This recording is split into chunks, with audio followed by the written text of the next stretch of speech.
কওমি এবং হেফজ মাদ্রাসায় নির্যাতন, যৌন নিপীড়নের বিভিন্ন অভিযোগ উদ্বেগ বাড়াচ্ছে জনমনে। শিক্ষকরা বলছেন, কয়েকটি রুম ভাড়া নিয়ে দেশজুড়ে গড়ে উঠেছে অসংখ্য প্রতিষ্ঠান, যেখানে তদারকি এবং জবাবদিহিতার অভাব রয়েছে। ইসলামী চিন্তাবিদরা বলছেন, অনেক ক্ষেত্রে ঘটনা ধামাচাপা দেওয়ার মানসিকতাও সমস্যা জিইয়ে রাখছে। ফরহাদ বিন নূরের রিপোর্টে বিস্তারিত।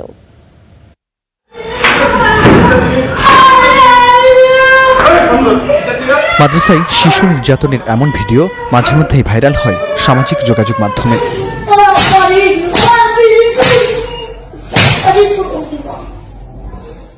শুধু নির্যাতন নয়, কখনো কখনো অভিযোগ আসে ধর্ষণ, বলাৎকারের মতো ঘৃণ্য ঘটনার।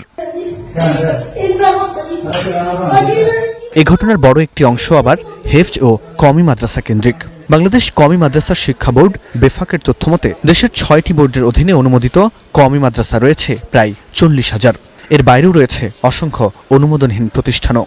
আহজাবের 30 নম্বর আয়াতে আল্লাহ তাআলা বলছেন, যারা দ্বীনের ক্ষেত্রে নেতৃত্ব দেওয়ার কথা, তাদের যদি পদস্খলন হয়, শাস্তির ক্ষেত্রে, তাদের পানিশমেন্টের ক্ষেত্রে আল্লাহ তাআলা কঠোরতা করবেন, এখানে সেটা বোঝা যাচ্ছে।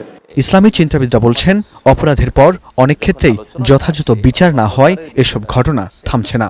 মানুষ আসলে যেই শিক্ষাটা চাচ্ছে, নাগরিক অধিকার হিসেবে এটা তার পাওনা, এটা গভর্নমেন্ট দিতে ব্যর্থ হচ্ছে বিধায় এখন অনিয়ন্ত্রিত প্রতিষ্ঠান হচ্ছে। আখলাকি জায়গা থেকে, চারিত্রিক জায়গা থেকে তাদেরকে যে মোটিভেশনের জায়গাটা আছে, সেই মোটিভেশনটা কম হয়।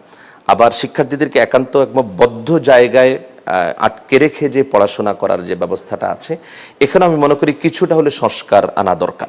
বাংলাদেশ কওমি মাদ্রাসা শিক্ষা বোর্ড বেফাকের মহাসচিব জানান, এ ধরনের ঘটনা রোধে শিগগিরই বোর্ড থেকে নির্দেশনা দেওয়া হবে। একই সঙ্গে বাড়ানো হবে নজরদারি।